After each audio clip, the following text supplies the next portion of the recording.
The woman stood at the edge of Green River, Wyoming, watching three men ride away from the general store she had just left, their horses kicking up dust as they whispered words she pretended not to hear. Katrina Foster had grown accustomed to the stares, the whispers, the way mothers pulled their children closer when she passed by on the wooden sidewalks. But that did not make the sting any less sharp on this summer day in 1878. She clutched her basket of supplies tighter, feeling the weight of 24 pairs of eyes following her every movement.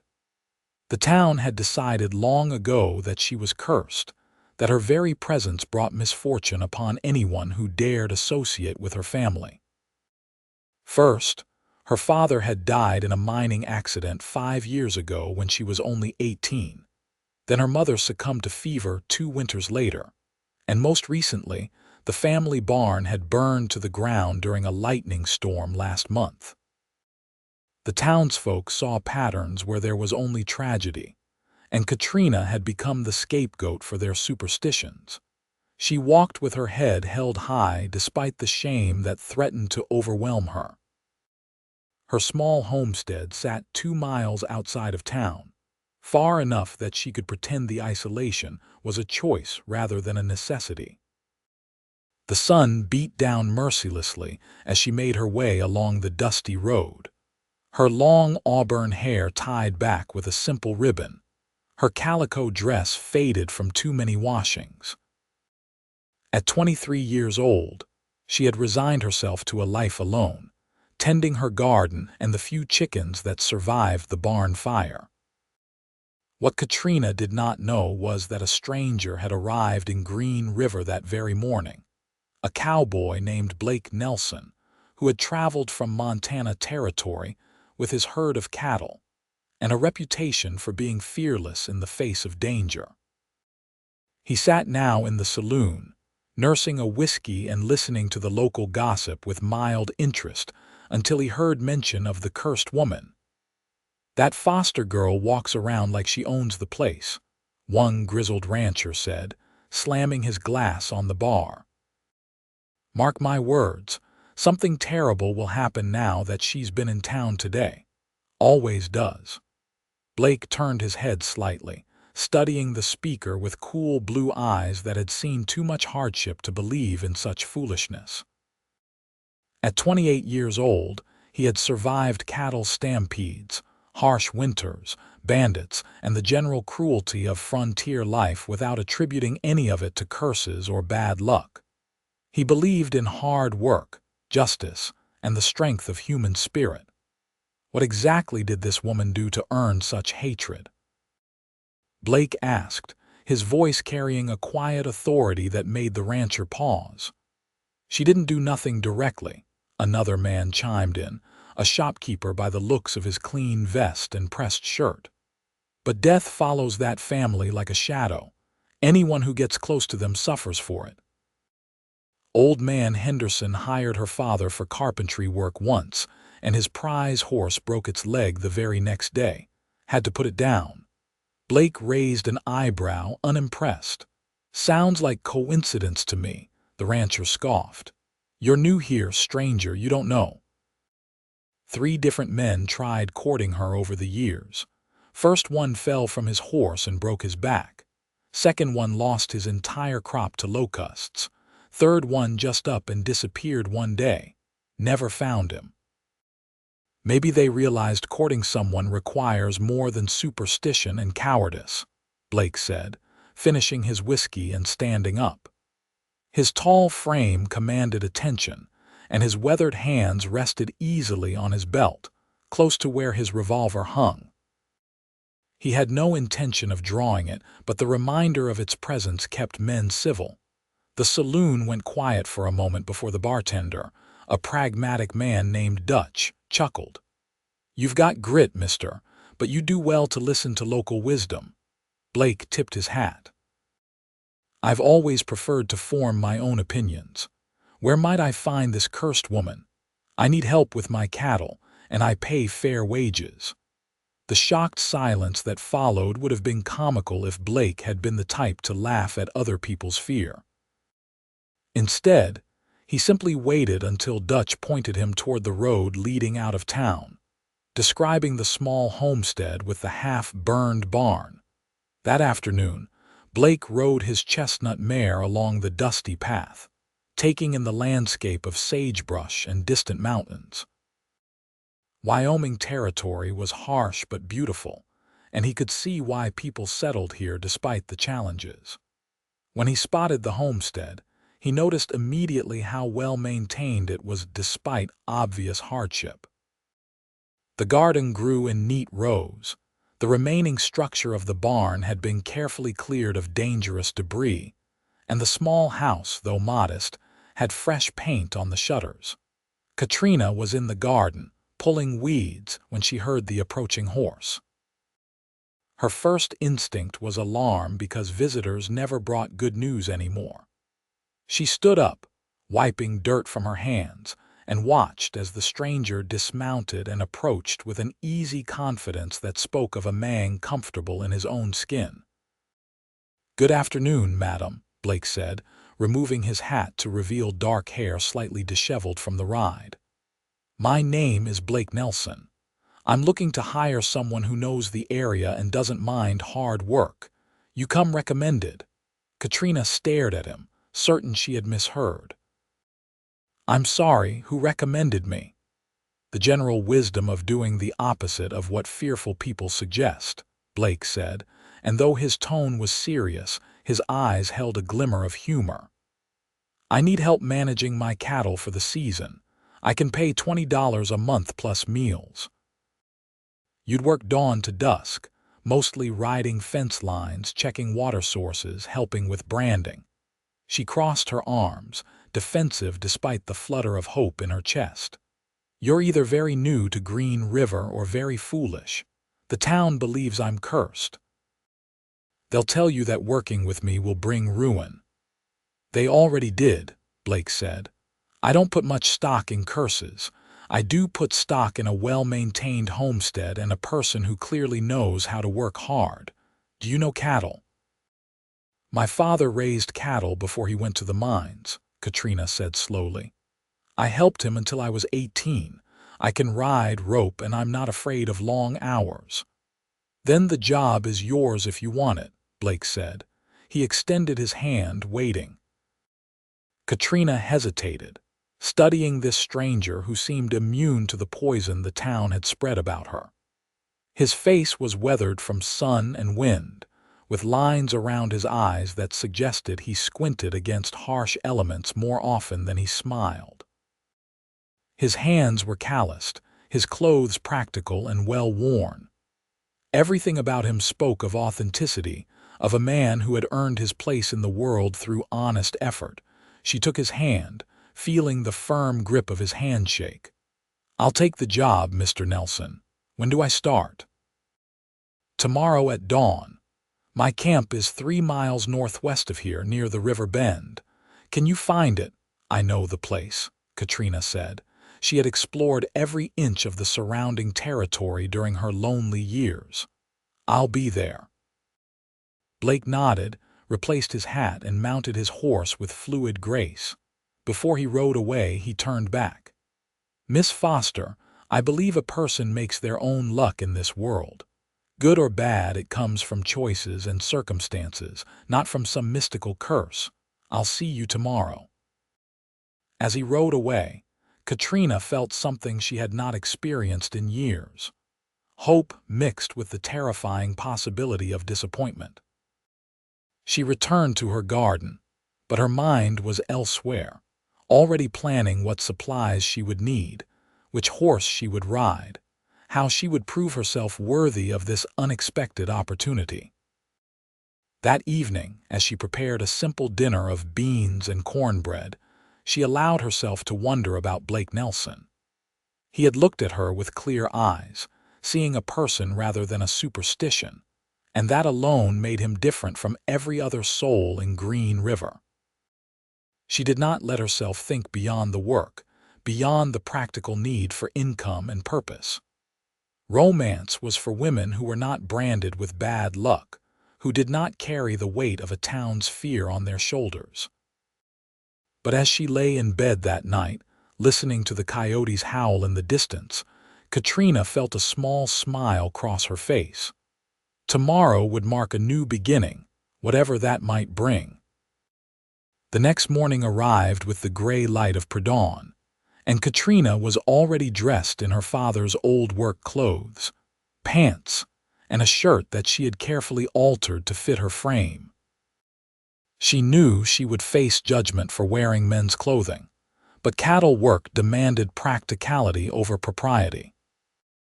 She saddled her bay mare, a steady animal named Copper who had been her faithful companion for years, and rode out toward the river bend as the sun began its climb over the eastern horizon. Blake's camp was exactly where she expected, a well-organized setup with a canvas tent, a properly built fire pit, and a rope corral holding about 30 head of cattle and several horses. He was already up, pouring coffee from a battered pot, and he nodded in approval when he saw her approach. "You're punctual," he said, handing her a tin cup of coffee without asking if she wanted it. "That's a good start." The coffee was strong and hot, exactly what she needed. "What's the work for today?" "I need to check the fence line on the eastern pasture. I've been having trouble with a section that keeps going down, and I suspect someone might be cutting it deliberately. After that, we need to move the herd closer to the river. The water holes are drying up faster than I expected." Blake saddled his own horse as he spoke, his movements efficient and practiced. "You comfortable with a rifle?" "Yes," Katrina said. "My father taught me to shoot when I was young." "Good. We might run into trouble. Some of the local ranchers don't appreciate newcomers using open range, even though I've got as much right to it as anyone." He secured his rifle to his saddle and mounted up. "Let's ride." They spent the morning riding the fence line, and Katrina quickly proved her worth. She spotted the damaged section before Blake did, pointing out where the wire had been cleanly cut rather than broken by animals or weather. Her eye for detail impressed him, as did her easy handling of her horse across rough terrain. "You weren't exaggerating about your experience," Blake said as they began repairing the fence with materials he had brought. "You've got good instincts." Katrina felt warmth spread through her chest at the simple praise. "My father used to say that cattle work was 90% observation and 10% action." "Smart man," Blake said. He worked alongside her, showing none of the condescension she might have expected. They were simply two people doing a job, and the equality of it felt revolutionary after years of being treated as something less than human by the town.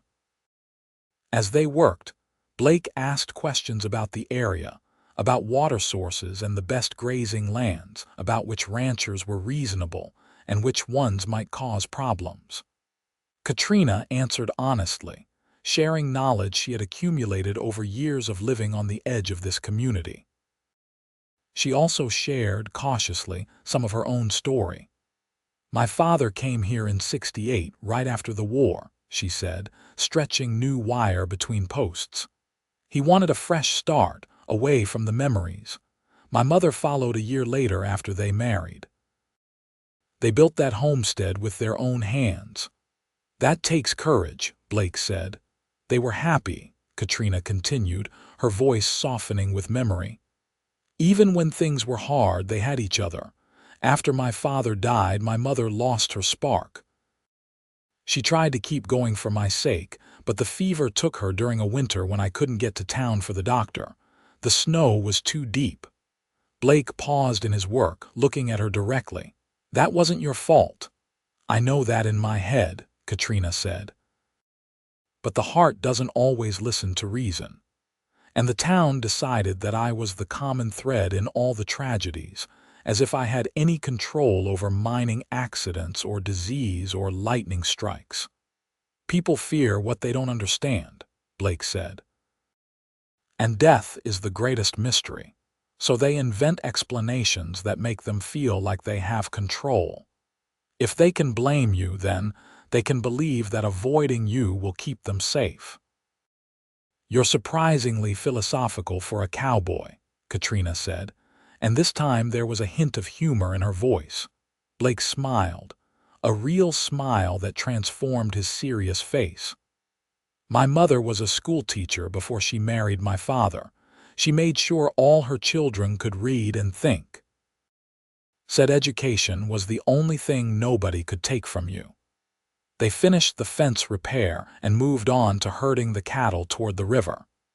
Katrina worked with practiced ease, anticipating the movements of the animals and positioning herself where she was needed without being told.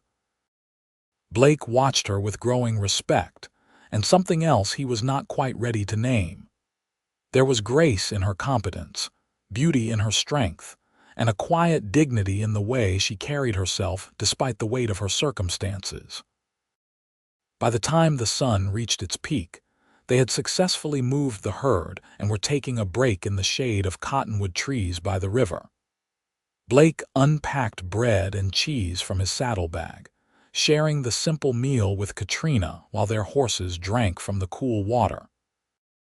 "You're different from what I expected," Katrina said suddenly, then blushed as if she had not meant to speak the thought aloud. "What did you expect?" Blake asked, genuinely curious. "I don't know. Someone who would test me more, doubt my abilities, maybe treat this as charity rather than real work." She took a bite of cheese, chewing thoughtfully. "But you treat me like an equal." "You are an equal," Blake said simply. "You're doing the same work I am and doing it well. I don't see any reason to treat you differently." Katrina felt something shift in her chest, a loosening of a knot she had carried so long she had forgotten it was there. This man saw her as she was, without the lens of superstition or pity, and the recognition felt like water to someone dying of thirst. They spent the afternoon checking water sources and looking for strays, talking intermittently about everything and nothing. Blake shared stories from his travels, tales of Montana winters and summer drives, of close calls and small victories. Katrina found herself laughing, the sound rusty from disuse but genuine, and she caught Blake watching her with an expression she could not quite read. As the sun began its descent toward the western mountains, they rode back toward Blake's camp. He insisted on accompanying her partway toward her homestead, saying the territory was too dangerous for anyone to ride alone at dusk. "I've been riding alone for years," Katrina protested, but without much conviction. "Doesn't mean you should have to," Blake said. "Besides, I need to make sure my best worker gets home safely. You're coming back tomorrow, aren't you?" "If you want me to," Katrina said. "I do," Blake said, and the simplicity of his statement carried more weight than elaborate speeches could have. They rode in comfortable silence until they reached the point where their paths diverged. Blake tipped his hat to her, his eyes holding hers for a moment longer than necessary. "Same time tomorrow, Miss Foster." "Katrina," she said impulsively. "You can call me Katrina." "Then you should call me Blake," he said, and his smile was warm in the fading light. As Katrina rode the final mile to her homestead, she felt the stirring of something dangerous and wonderful. She tried to suppress it, reminding herself of all the reasons she should guard her heart, but the seed had been planted. For the first time in 5 years, she felt seen, valued, and the possibility of something more than mere survival. The next several weeks fell into a pattern that became the happiest period of Katrina's recent life. She rode to Blake's camp each morning, worked alongside him until dusk, and rode home with her muscles pleasantly tired and her spirit lighter than it had been in years. The work was hard but satisfying, and Blake proved to be excellent company, neither talking too much nor falling into uncomfortable silences. They developed an easy rapport, the kind that comes from shared labor and mutual respect. Blake taught her new techniques for working with cattle, tricks he had learned in Montana. and she shared her knowledge of the local terrain, pointing out shortcuts and warning him about areas that flooded in spring or where rattlesnakes liked to sun themselves on rocks. The town noticed, of course. Green River was too small for anything to escape notice, and Katrina's daily rides toward Blake's camp became the subject of intense speculation. The shopkeeper's wife made pointed comments when Katrina came for supplies, suggesting that no good would come of associating with the newcomer, that Katrina was dooming poor Mr. Nelson to the same fate as everyone else who crossed her path. Katrina tried to ignore the whispers, but they accumulated like small cuts, each one minor but the total wearing on her spirit. She mentioned none of this to Blake until one day when they were checking on a cow that appeared to be ill. They had dismounted to examine the animal when Blake noticed Katrina's unusually quiet demeanor. "Something's bothering you," he said, not as a question but as a statement of fact. Katrina sighed, running her hand along the cow's flank. "The animal looks like it might have eaten some bad weed. We should isolate her and watch her for a few days." "That's not what I meant," Blake said gently. "What's bothering you?" She straightened up, meeting his eyes with a mixture of defiance and vulnerability. "The town is talking. They're saying that I'm going to bring ruin on you, that you're foolish for hiring me, that it's only a matter of time before disaster strikes." "Let them talk," Blake said. "I've never let other people's opinions dictate my choices. But what if they're right?" Katrina said, and her voice cracked slightly. "What if everyone around me really is doomed to suffer? My father died, my mother died, the barn burned. Maybe there's something wrong with me, something broken that attracts tragedy." Blake stepped closer, closing the distance between them. He was tall enough that she had to look up to meet his eyes, and what she saw there was fierce conviction. "Listen to me, Katrina Foster. There is nothing wrong with you. Bad things happen in this world to good people and bad people alike, and it has nothing to do with curses or being broken. Your father died in a mining accident because mining is dangerous work. Your mother died of fever because disease doesn't discriminate. Your barn burned because lightning strikes and wood burns. None of that is your fault." Tears welled in Katrina's eyes despite her best efforts to contain them. "Then why does everyone believe it?" "Because believing in curses is easier than accepting that we have no control over when tragedy strikes," Blake said. "It's easier to blame you than to acknowledge that any one of them could lose everything tomorrow through no fault of their own. You're their scapegoat, their insurance policy against random misfortune." "That's not fair," Katrina whispered. "No, it's not," Blake agreed. "But fairness has never been a guarantee in this life. What matters is that you know the truth, that you don't let their fear define who you are." He reached out and gently wiped a tear from her cheek with his thumb, the gesture so tender that it made Katrina's breath catch. They stood there in the afternoon sun, surrounded by cattle and open sky, and something fundamental shifted between them. What had been respect and friendship began transforming into something deeper, something that both thrilled and terrified Katrina. Blake seemed to feel it too because he stepped back, clearing his throat. "We should get this cow back to the pen and keep her separated." "Can you ride ahead and open the gate?" Katrina nodded, grateful for the return to practical matters even as her heart raced. She mounted Copper and rode toward the corral, trying to sort through the tangle of emotions in her chest. She had promised herself she would not let this happen, would not let herself care too much, but Blake Nelson was making it impossible to keep that promise. That evening, as Blake rode with her toward her homestead as had become his habit, he was quieter than usual. When they reached their parting point, he hesitated instead of immediately tipping his hat and turning back. "Katrina," he said, and the way he said her name made her pulse quicken. "I want you to know that I don't scare easily." Whatever the town thinks, whatever they say, it doesn't change my opinion of you. You're the most capable, honest, hardworking person I've met in a long time, and I consider myself fortunate to know you."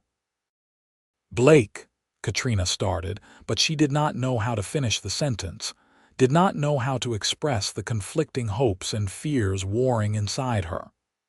"I'm just saying, don't let their poison make you doubt yourself," Blake continued. "You're worth 10 of those people who hide behind superstition instead of showing basic human decency."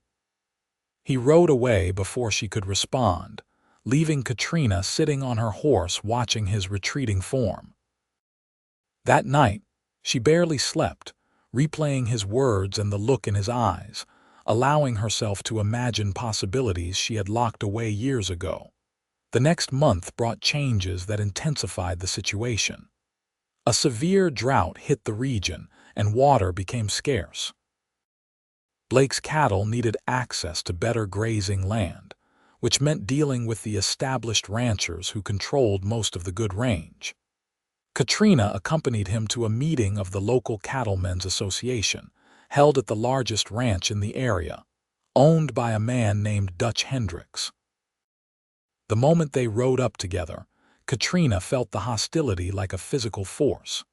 The assembled ranchers stared at her with expressions ranging from disapproval to outright anger.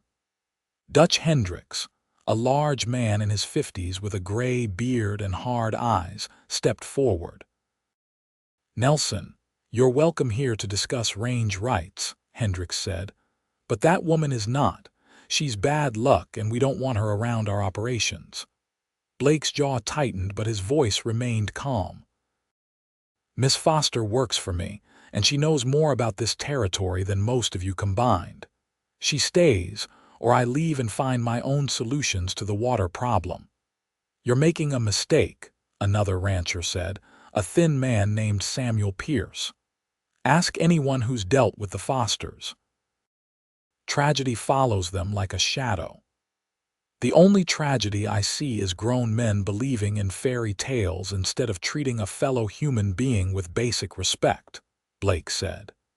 His hand rested near his revolver, not threateningly, but as a reminder that he was not someone to be pushed around. "Now, are we going to discuss water rights like civilized people, or do I need to take this up with the territorial authorities?"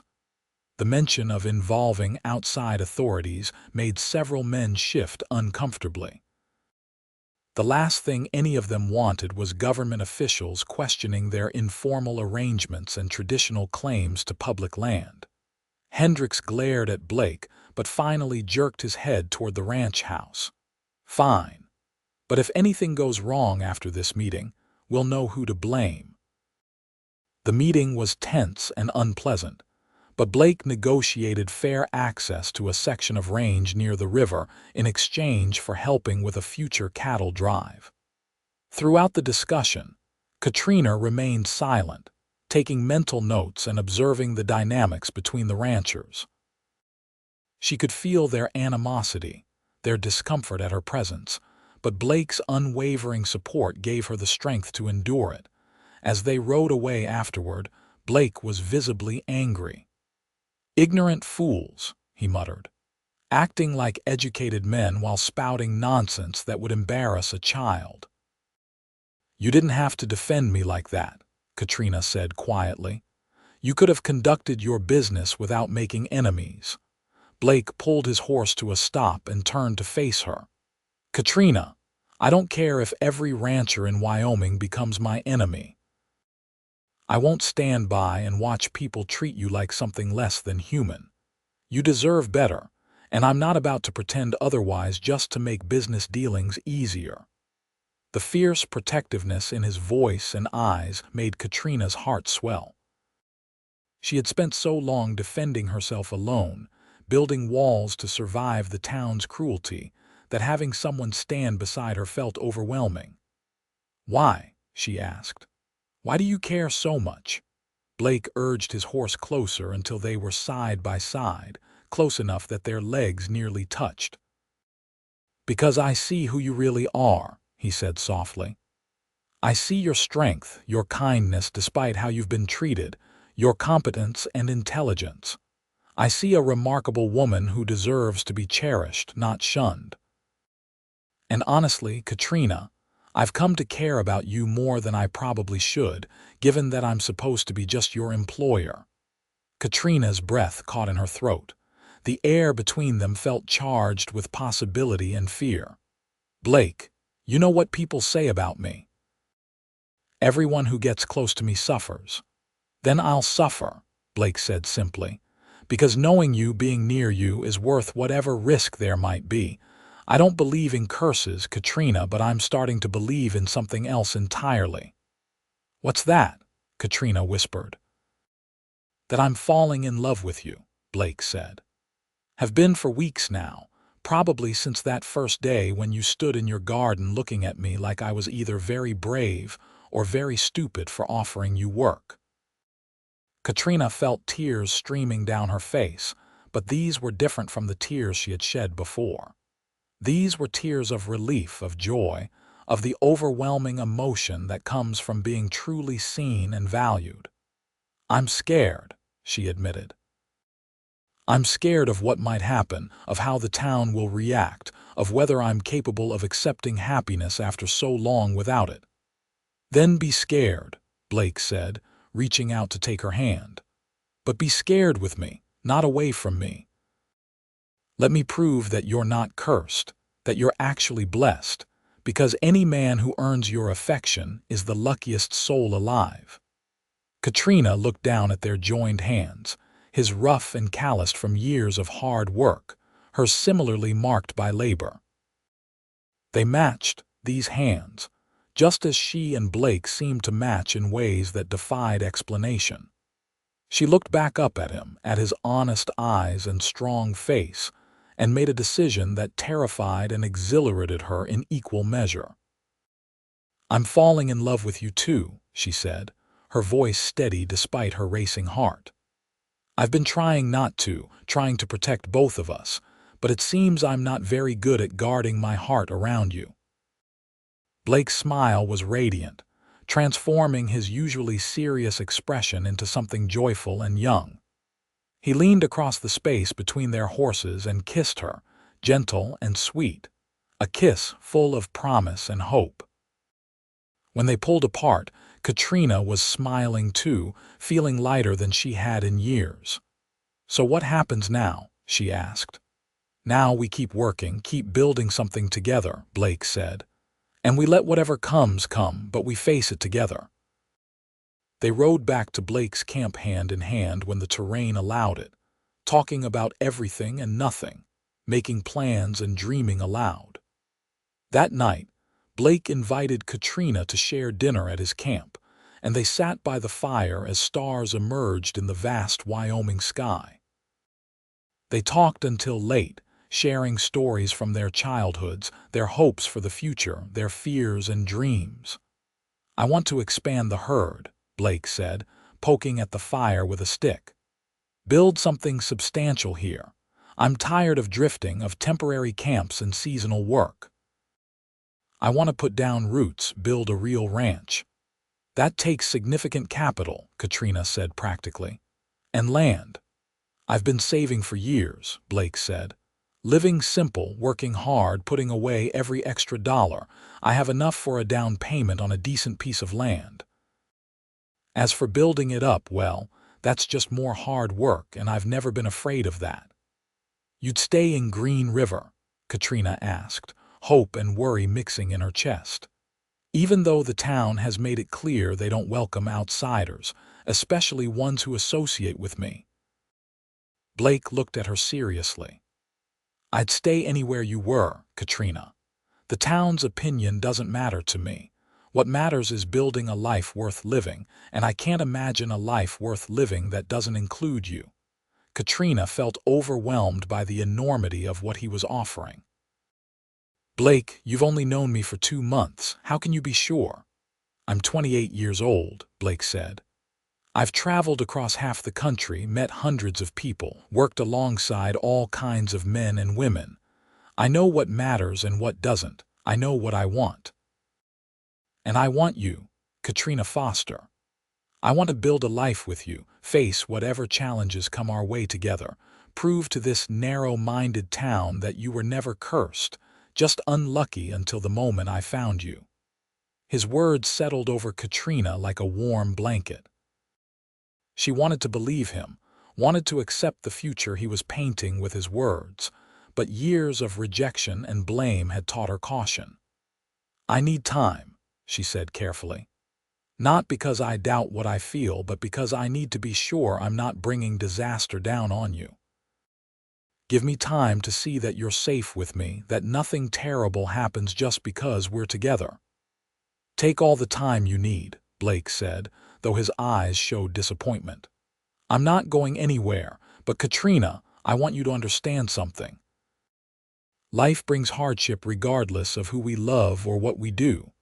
Cattle will die, droughts will come, accidents will happen. That's not curse, that's existence. What matters is who we have beside us when those hard times come." They parted that night with another kiss, sweet and lingering, full of unspoken promises. Katrina rode home with her heart full and her mind spinning. She wanted to believe in Blake, in the future he offered, but fear was a persistent companion. The next few weeks tested that fear in unexpected ways. A late summer storm brought flash flooding that threatened Blake's herd. He and Katrina worked through the night, moving cattle to higher ground, securing equipment, struggling against wind and rain and rising water. It was exhausting, dangerous work, and they both ended up soaked and covered in mud, but they saved the herd with only minor losses. As dawn broke over a water-soaked landscape, Blake and Katrina stood together surveying the scene. Blake's arm was around her shoulders, and despite the exhaustion, they were both smiling. "See," Blake said. "Natural disaster, and we survived it together. No curse, just bad weather and hard work." "We lost 3 calves," Katrina said, but without the guilt she might have felt before. "We saved 47, Blake countered. "And we did it because we worked together, because you knew where the high ground was and I knew how to move cattle in a panic. We make a good team, Katrina." She leaned into him, feeling the solid warmth of his body, the steady beat of his heart. "We do," she agreed. "We really do." That afternoon, after they had both rested and changed into dry clothes, Blake took Katrina's hand and looked at her with an intensity that made her pulse race. "I know you wanted time," he said, "but I can't wait any longer to ask you something important." Katrina's heart hammered in her chest. "Blake, what are you saying?" He reached into his pocket and pulled out a simple gold ring, worn but beautiful.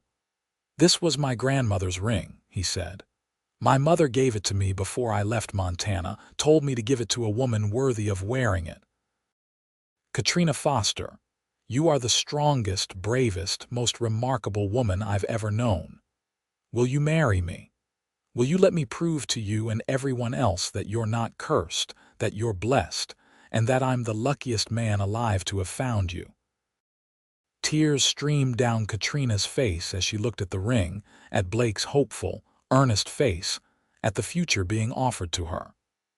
All her fears rose up in a wave, but behind them was something stronger, a fierce hope and love that refused to be denied. "Yes," she said, her voice breaking with emotion. "Yes, Blake Nelson, I'll marry you. I'll let you prove the town wrong. I'll build a life with you and stop letting fear dictate my choices." Blake's whoop of joy echoed across the valley as he swept her into his arms and spun her around. When he set her down, he slipped the ring onto her finger and kissed her with such passion and tenderness that Katrina felt her last defenses crumble. She was done protecting herself through isolation. She was ready to embrace life, love, and whatever came with it. They decided to marry quickly, not wanting to give the town time to interfere or cause problems.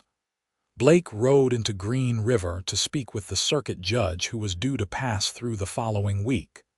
Katrina accompanied him, knowing that they needed to face the town together. The news of their engagement spread through Green River like wildfire. The reaction was exactly what they expected. The shopkeeper refused to sell Blake supplies. The hotel manager told him his room was no longer available. Women crossed the street to avoid Katrina, making signs against evil as they hurried past. But Blake and Katrina walked through the town with their heads high, hand in hand, showing a united front. They found the judge at the saloon, a grizzled old man named Judge Morrison who had seen enough of frontier life to be unimpressed by local superstitions. "You want to get married?" Judge Morrison asked, looking between them. "You understand this town thinks the young lady is cursed." "I understand the town is full of superstitious fools," Blake said bluntly. "I also understand that Katrina Foster is the woman I love and intend to make my wife, with or without the town's approval." Judge Morrison studied them both carefully, then nodded. "I've been doing this job for 20 years, and I've learned to spot genuine affection versus arrangements of convenience. You two have the real thing. I'll perform the ceremony next Saturday at noon. You'll need witnesses." "We'll have them," Blake said, though privately he had no idea who would be willing to stand up for them. The problem of witnesses resolved itself in an unexpected way. Dutch, the pragmatic bartender who had warned Blake about the curse on his first day in town, approached them as they left the saloon.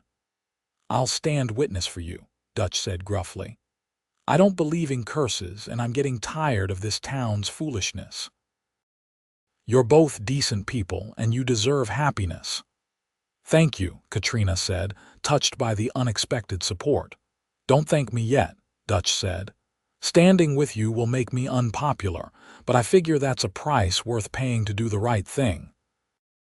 The second witness came from an even more surprising source.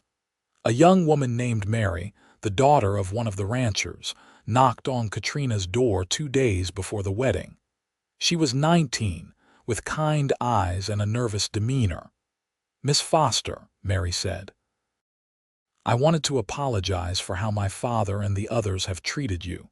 It's not right, and I've always thought so. I was wondering if you might need another witness for your wedding. I'd be honored to stand with you if you'll have me." Katrina was so moved she could barely speak. "Thank you, Mary. That means more than you know. But won't your father be furious?" "Probably," Mary said with a slight smile. "But I'm tired of letting fear and superstition guide my life. You and Mr. Nelson are brave, and I want to be brave too."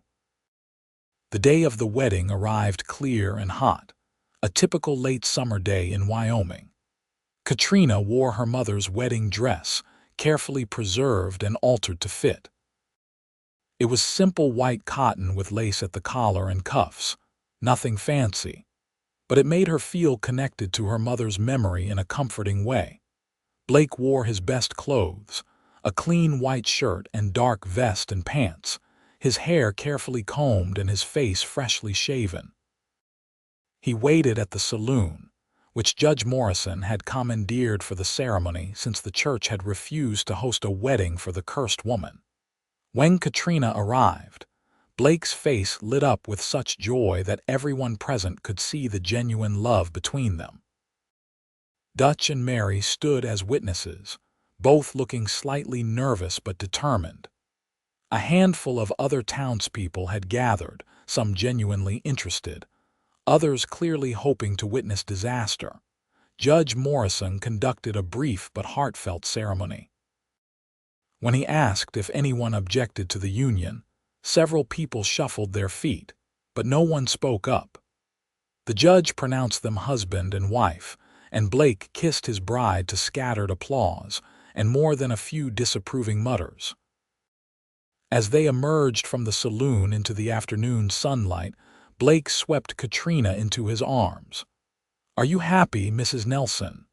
"Happier than I ever thought possible," Katrina said, and it was the absolute truth. Despite the town's disapproval, despite the years of loneliness and pain. In this moment she felt blessed, cherished, and full of hope for the future. They held a small celebration at Blake's camp that evening, with Dutch and Mary joining them for a meal of roasted chicken and fresh vegetables from Katrina's garden. They talked and laughed as the sun set, and for the first time, Katrina felt like she was part of a community, even if that community was just these few people who saw past superstition to the truth. After Dutch and Mary left, Blake and Katrina sat by the fire, watching the flames dance in the darkness. Blake held his wife close, his arm around her shoulders, and they talked about their plans for the future. "I put a deposit on a piece of land," Blake said. 500 acres about 3 miles south of your homestead. Good water, decent grazing, enough timber to build a proper house and barn. We can combine it with your property and have a solid foundation for a ranch." "That sounds wonderful," Katrina said, leaning her head on his shoulder. "When can we start building?" "Soon," Blake promised. "But first, I want to take a few days to just be with you, to enjoy being married before we dive back into the hard work." They spent their wedding night in Blake's tent, wrapped in each other's arms, speaking in whispers about dreams and promises. For Katrina, it was a revelation to be loved so completely, to be touched with such reverence and passion. Years of isolation had left her starved for human connection, and Blake's love was like rain on parched earth. The next few months were busy and challenging, but filled with a happiness Katrina had never imagined possible. They worked together to build a house on Blake's land, a solid structure of logs and stone that would withstand harsh winters. Blake proved to be an excellent carpenter, and Katrina's eye for detail ensured everything was level and properly constructed. Neighbors who had shunned Katrina were forced to acknowledge that no disaster had befallen Blake despite his marriage to the cursed woman. The drought ended with fall rains. Blake's cattle thrived. The house went up without accident or injury. Slowly, grudgingly, some of the townspeople began to reconsider their superstitions. Dutch became a genuine friend, stopping by the ranch regularly to share news and conversation. Mary visited often, helping Katrina with various projects and becoming the sister she had never had. Even a few of the ranchers began treating Blake with cautious respect, though they still kept their distance from Katrina. Winter came hard and fast, as it always did in Wyoming. Blake and Katrina faced it together in their new home, warm and safe, with adequate supplies and a herd of cattle settled in for the cold months. On Christmas Eve, as they sat by their fireplace, Blake gave Katrina a present wrapped in brown paper. Inside was a beautiful leather journal and a set of pencils. "I thought you might like to write," Blake said. "Record our story, document the ranch's progress, maybe just put down thoughts and observations. You have a sharp mind, and I'd hate for your insights to be lost." Katrina was touched by the thoughtful gift. "Thank you, Blake. This is perfect." She had her own gift for him, a hand-knitted sweater made from wool she had carefully processed and dyed. It had taken months of secret work, done while Blake was out checking cattle or during the few moments she had alone. Blake pulled on the sweater immediately, declaring it the warmest, finest garment he had ever owned. They spent Christmas in contented peace, grateful for each other and the life they were building. As winter gave way to spring, Katrina discovered she was pregnant.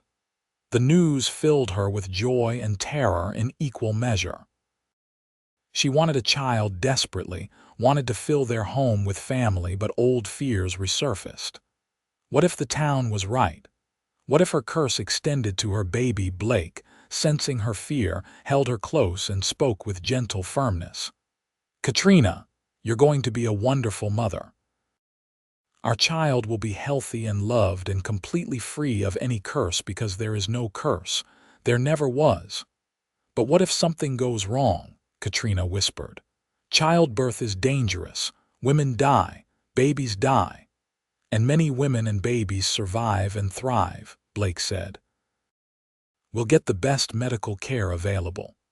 I'll ride to Cheyenne if necessary to bring back a doctor. We'll prepare carefully and pray that everything goes well, but we won't let fear steal our joy. Katrina tried to embrace his optimism, tried to believe that her happiness would not be snatched away. As her pregnancy progressed, she allowed herself to hope, to plan, to imagine a future filled with children's laughter and family dinners. The town's reaction to her pregnancy was mixed. Some saw it as further proof of her curse, predicting dire outcomes. Others, particularly those who had begun to question the superstition, saw it as normal and natural. Mary was thrilled, already planning to help with the baby and offering advice she had gained from helping with her younger siblings. In late autumn of 1879, after hours of labor attended by a midwife Blake had brought from Cheyenne, Katrina gave birth to a healthy baby boy. They named him Daniel, and he was perfect, with Blake's dark hair and Katrina's green eyes.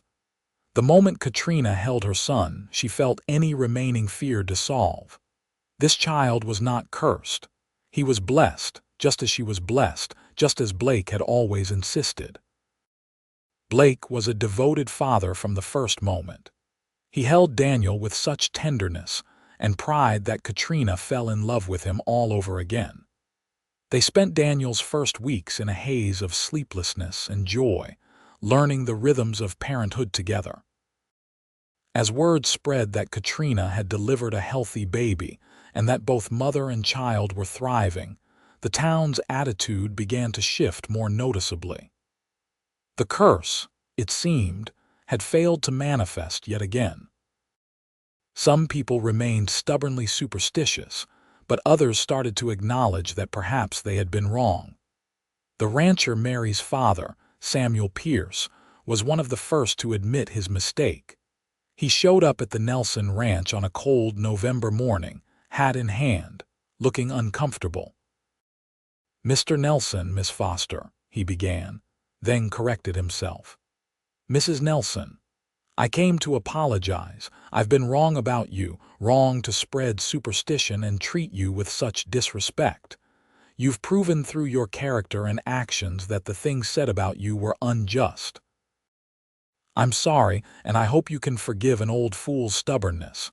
Katrina, holding Daniel in her arms, felt tears prick her eyes. "Thank you, Mr. Pierce. That means a great deal to me." Blake shook Pierce's hand, his expression serious but not unfriendly. "We appreciate your honesty. It takes courage to admit when you're wrong."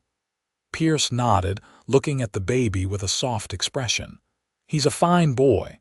May God bless him and your family." Other apologies followed over the coming months, some sincere, some grudging, but each one helped heal the wounds left by years of shunning and blame. The town did not transform overnight, but gradually, Katrina found herself able to walk through Green River without crossing the street to avoid people, without enduring whispered comments or hostile stares. The years that followed were full and rich. The ranch prospered under Blake and Katrina's joint management. They expanded the herd, built additional structures, and hired seasonal help during busy times. Daniel grew into a bright, active child, and 2 years after his birth, Katrina gave birth to twin girls they named Sarah and Emma. The house rang with children's voices, and Katrina marveled daily at how much her life had changed. Blake proved to be as wonderful a husband as he was a father, never taking Katrina for granted, always treating her as an equal partner in every decision. They worked side by side, raised their children together, and built not just a ranch but a legacy. Dutch became Daniel's honorary uncle, teaching the boy card tricks and telling sanitized versions of frontier stories. Mary married a kind young man from a neighboring ranch, and their children grew up playing with the Nelson children. The community that had once shunned Katrina slowly embraced her, recognizing in her strength, resilience, and kindness. One evening in the summer of 1885, Blake and Katrina sat on the porch of their home, watching their children play in the yard. Daniel, now 6, was teaching his 4-year-old sisters how to catch fireflies in glass jars. The air was warm and filled with the sounds of laughter and evening birdsong. "Do you remember when the town called you cursed?" Blake asked, his arm around Katrina's shoulders. Katrina smiled, leaning into him. "It feels like a different lifetime. Sometimes I can barely remember that lonely woman I used to be." "I remember her," Blake said softly. "She was strong and resilient, working her land alone, surviving despite everything. I fell in love with her courage before I even knew her name." "And now?" Katrina asked, turning to look at her husband. At 34, Blake was still strong and handsome, with a few more lines around his eyes and some gray beginning to show in his hair. To Katrina, he had never been more attractive. "Now I love everything about you," Blake said. "The way you laugh with the children, the way you handle a difficult cow, the way you still garden every morning, the way you look at me like I'm someone special. I love our life, Katrina. I love what we've built together." "So do I," Katrina said. She thought about how her life could have gone, how she might have remained isolated and alone, defined by other people's fears. Instead, she had a husband who loved her, 3 beautiful children, a prosperous ranch, and a community that respected her. "You were right, that first day when you offered me work." "About what?" Blake asked. "I wasn't cursed. I was just waiting to be found by someone brave enough to see past superstition to who I really was." "You called me blessed when everyone else called me cursed, and in doing so you made it true." Blake kissed her temple. "You were always blessed, Katrina. I just had the good sense to recognize it." They sat together as the sun set, painting the Wyoming sky in shades of orange and pink. Their children's laughter filled the air. The ranch stretched out around them, solid and prosperous, and the future seemed full of promise and possibility. In the years that followed, the Nelson Ranch became one of the most successful operations in the area. Blake and Katrina's partnership was the foundation of that success, their different strengths complementing each other perfectly. Blake had the vision and business sense, while Katrina had the detailed knowledge of the land and an intuition about cattle that seemed almost uncanny. Daniel grew into a responsible young man who loved ranching as much as his parents did. Sarah developed a talent for horses, training them with patience and skill. Emma showed an aptitude for numbers, keeping the ranch's accounts with precision. The Nelson children became known throughout the territory as respectful, hardworking, and kind, reflecting the values their parents instilled. Katrina never forgot the painful years of isolation, but she used those memories to fuel her compassion for others who were marginalized or misunderstood. She became known for her hospitality, welcoming travelers and new settlers, offering help without judgment. Her table was always open, her door never closed to those in need. Blake supported her in this, recognizing that Katrina's generosity came from a deep well of empathy forged in suffering. Together, they created not just a successful ranch but a place of refuge and community, where people were judged by their character rather than superstition or circumstance. As they grew older, Blake and Katrina often reflected on the improbable nature of their story. A fearless cowboy had ridden into a judgmental town and chosen to see blessing where everyone else saw curse. In doing so, he had not only changed one woman's life, but had gradually changed an entire community's understanding of fear, faith, and the power of love to transform circumstances. The town of Green River, Wyoming, never completely forgot the superstitions that had once defined their treatment of Katrina Foster, but they learned to be ashamed of them. The Nelson Ranch stood as a testament to what could be built when courage and love replaced fear and prejudice. Children grew up hearing the story of how Mr. Nelson had defied the whole town to marry the woman they had called cursed, and how that marriage had brought prosperity and joy rather than disaster. One warm evening in the summer of 1895, Blake and Katrina celebrated their 17th wedding anniversary surrounded by family and friends. Daniel, now 16, stood tall and confident, already showing signs of the man he would become. The twins, 14, were beautiful and lively, full of dreams and plans. Dutch was there, older and grayer but still sharp-witted and loyal. Mary came with her husband and their 4 children. Several other families from the area gathered to celebrate with them.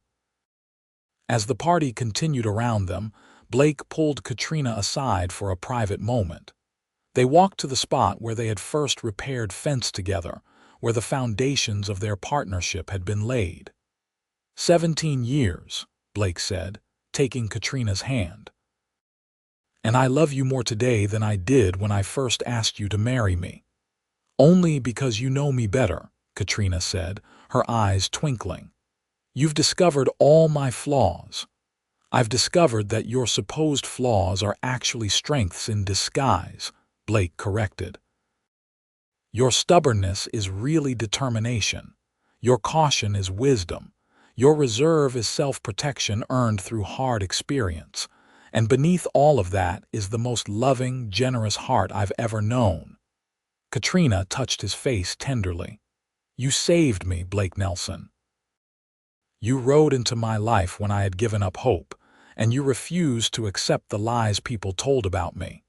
You saw me as I truly was, and in seeing me, you helped me see myself differently. We saved each other, Blake said. I was drifting before I met you, working hard but without purpose or direction. You gave me a reason to put down roots, to build something lasting. This ranch, our children, the life we've created, none of it would exist without you. They kissed as the sun set behind them, the same sun that had witnessed their first meeting, their wedding, the birth of their children, and countless moments of joy and challenge in between.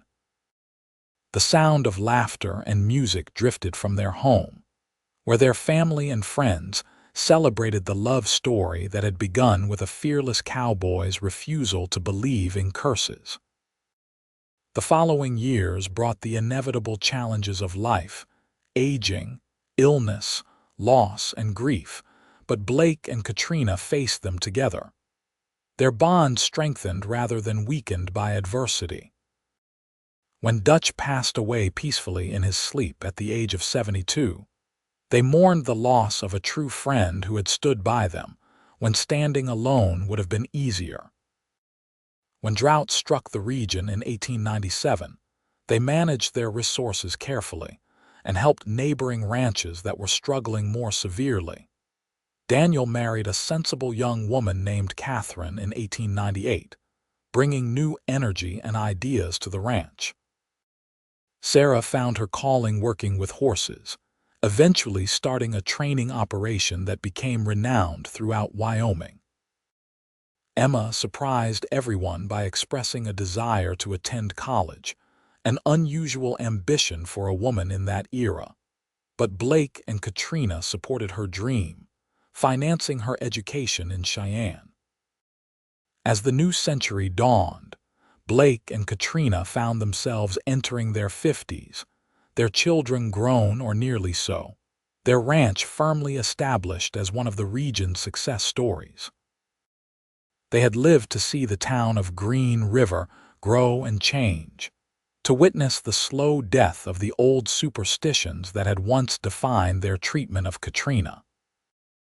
On a cool morning in April of 1900, Katrina was working in her garden, the same activity that had occupied her on the day Blake first rode into her life. She heard approaching hoofbeats and looked up to see her husband returning from checking the south pasture. At 55, Blake's hair was now more silver than dark, his face deeply lined from years of sun and wind. But his eyes still held that same clear, honest gaze that had captured her heart 22 years ago. He dismounted and came to stand beside her, looking down at the neat rows of vegetables just beginning to sprout. "Your garden gets bigger every year," he observed. "We have more mouths to feed," Katrina said, thinking of Daniel and Catherine, who lived in the house they had built on the eastern section of the ranch, and of Sarah, who maintained a small cabin near the training corrals. "And I enjoy it. There's something satisfying about coaxing life from the earth." "You've always been good at that," Blake said. "Coaxing life from difficult circumstances, making things grow where others saw only barrenness." Katrina stood and brushed dirt from her hands, moving into her husband's embrace. She fit against him perfectly, as she always had, two separate people who had somehow become one unit. "Do you ever regret it?" she asked, a question she had asked before but still needed to hear answered. "Choosing me when you could have had an easier life?" "Never," Blake said firmly. "Not for one single moment. You are and always will be the best decision I ever made. Every challenge we've faced has been worth it because we faced it together." They stood there in the spring sunshine, holding each other, while around them the ranch bustled with activity. Cattle lowed in the distance. Sarah's voice carried from the training corral as she worked with a young horse. The sound of hammering came from the barn where Daniel was making repairs. It was an ordinary moment in an extraordinary life, the kind of moment that accumulates into a lifetime of contentment and purpose. That evening, the entire Nelson family gathered for dinner, a weekly tradition that Katrina insisted upon no matter how busy everyone was. Daniel and Catherine were there with their two small children, giving Blake and Katrina the joy of being grandparents. Sarah came in from the corrals, tired but happy. Emma was home from college for spring break, full of stories about her studies and her plans for the future. As they sat around the large table Blake had built when the twins were born, Katrina looked at each face and felt overwhelmed with gratitude. This was her family, her legacy, the life she had built from the ashes of loneliness and despair. Every person at this table existed because Blake Nelson had been brave enough to defy superstition and wise enough to recognize value where others saw only curse. After dinner, as was their custom, Blake and Katrina took a walk around the ranch, checking on things and enjoying the cool evening air. They walked hand in hand, comfortable with silence, secure in their love. "I want to add something to the ranch," Blake said as they paused on a small hill overlooking their land. "A memorial, maybe, or a marker of some kind, something that tells our story for future generations." "What did you have in mind?" Katrina asked, intrigued. "A stone monument, right here on this hill where you can see the whole ranch. I wanted to say something about how love and courage can overcome fear and superstition, how two people who believed in each other built something lasting and good." Katrina thought about this, imagining such a monument standing for years after they were gone. "I like that idea, but it should mention more than just us. It should honor everyone who had the courage to change their minds, to admit they were wrong and grow beyond their prejudice." "You're right," Blake agreed. "This isn't just our story. It's the story of a whole community learning to be better." They commissioned a local stonemason to create the monument, working with him to craft words that captured the essence of their experience without being boastful or bitter.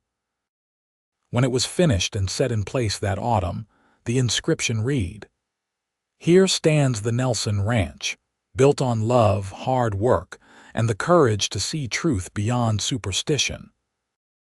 May all who read this remember that people are not defined by others' fears, but by their own character and the grace of those who choose to see clearly.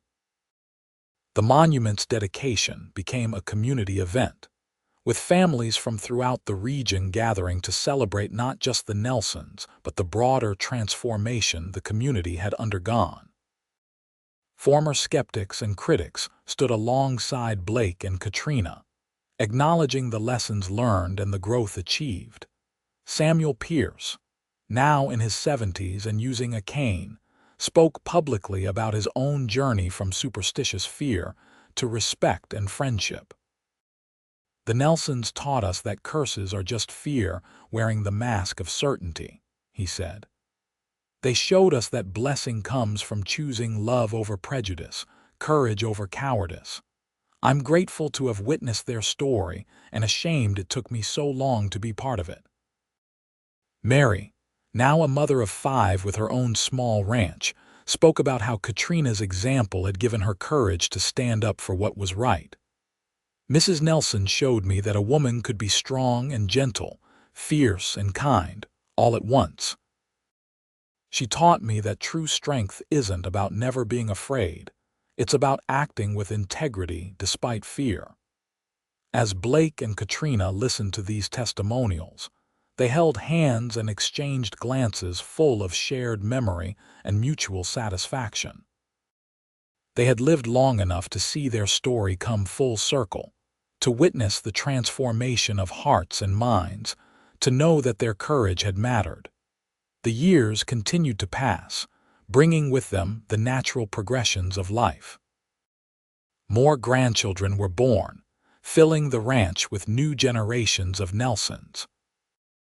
Emma returned from college and surprised everyone by opening a school in Green River, determined to ensure that future children received better education and learned to think critically rather than accept superstition blindly.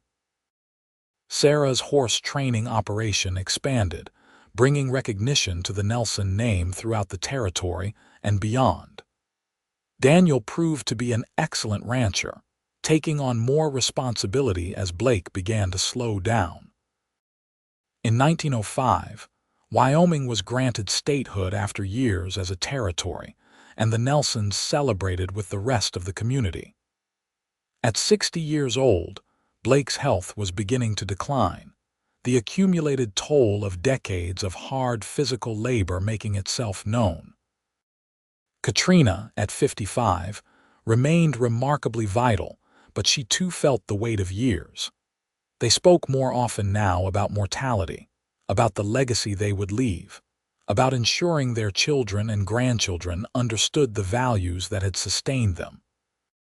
Blake made sure his affairs were in order, his will clearly dividing the ranch among his children in a way that would minimize conflict and ensure the operation's continued success. On a warm summer evening in 1906, Blake and Katrina sat on the porch of the house they had built together 27 years earlier. The sun was setting in spectacular fashion, painting the sky in shades of gold and crimson. Their grandchildren played in the yard, their laughter carrying on the evening breeze. "I've been thinking," Blake said, his voice softer and raspier than it once had been, "about that first day I saw you in your garden. Do you remember?" "Every detail," Katrina said, holding his hand. "I thought you were either very brave or very crazy." "I was both," Blake admitted with a smile. "Brave enough to trust my own judgment over the town's prejudice, crazy enough to fall in love at first sight." "It wasn't quite first sight," Katrina protested gently. "It took at least a week." Blake laughed, the sound warm and familiar. "Fair enough. But Katrina, I want you to know that every day since then has been a gift. Every morning I woke up beside you, every challenge we faced together, every triumph we celebrated, all of it has been the greatest adventure of my life." Katrina felt tears prick her eyes. "Why does this sound like a goodbye?" "Not goodbye," Blake said. "Just gratitude. I'm grateful for the life we've built, for the woman you are, for the love you've given me." I'm grateful that I was brave enough and crazy enough to ignore a town's foolish superstition and marry the best person I've ever known." They sat in silence then, holding hands and watching the sunset, surrounded by the evidence of their life together. The ranch spread out before them, productive and prosperous. Their children and grandchildren filled the evening with life and energy. The community that had once shunned Katrina now honored her as one of their most respected members. Blake passed away peacefully in his sleep 2 weeks later, his hand held in Katrina's. His children and grandchildren gathered around him.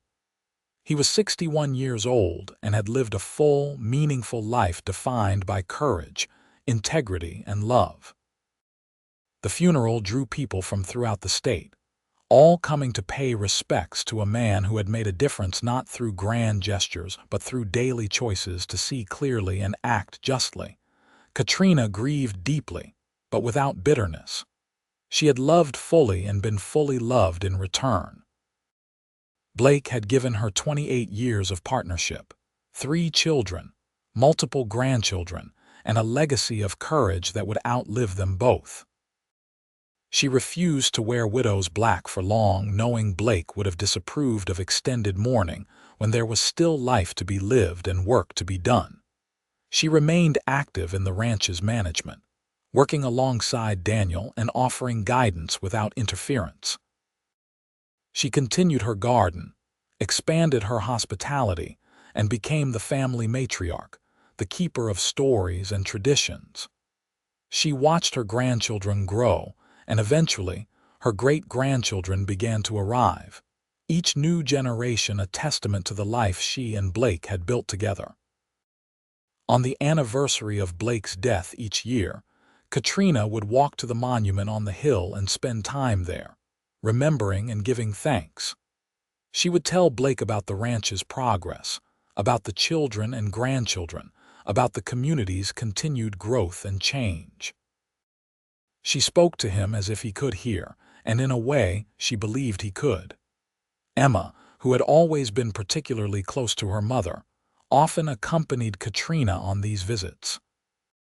On one such occasion in 1912, as they stood together looking out over the ranch, Emma said, "You and Father really did prove them all wrong, didn't you? The town said you were cursed, but look at everything you built." Katrina smiled, her face lined now with age but still beautiful, still reflecting the strength and grace that had first attracted Blake. "We didn't set out to prove anyone wrong," she said. "We just wanted to live honestly and love fully. The proving wrong was just a side effect." "But it mattered," Emma insisted. "Your story changed things. This community is better because Father had the courage to see past superstition, and you had the courage to accept love when it was offered." "I suppose that's true," Katrina acknowledged.